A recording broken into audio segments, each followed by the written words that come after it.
La deuxième chose que nous avions regretté à l'époque de l'examen du texte, c'était que la stratégie fasse aussi l'impasse sur un véritable état des lieux des moyens humains, financiers et technologiques à disposition des territoires.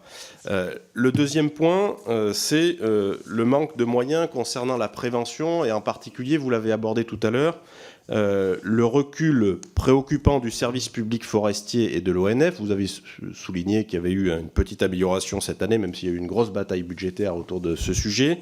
Mais il faut rappeler que l'ONF a perdu plus d'un tiers de ses effectifs en 20 ans.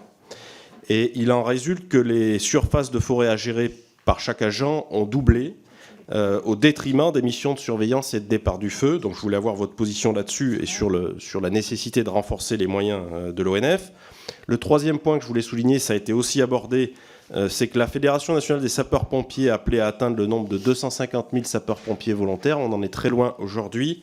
Et surtout, il y avait besoin d'un engagement important dans le renforcement des moyens et des camions citernes forestiers, avec un coût unitaire qui est estimé à 300 000 €. On est très très loin de la dotation qui serait nécessaire pour renforcer concrètement les moyens des SDIS sur les territoires. Un autre point que je voulais souligner aussi, c'est la difficulté qui remonte des territoires. Moi, j'ai une circonscription très forestière dans l'application des plans de boisement et notamment des reculs des boisements après coupe, où là, il y a besoin de renforcer, de notre point de vue, la mise en application de ces réglementations sur les territoires.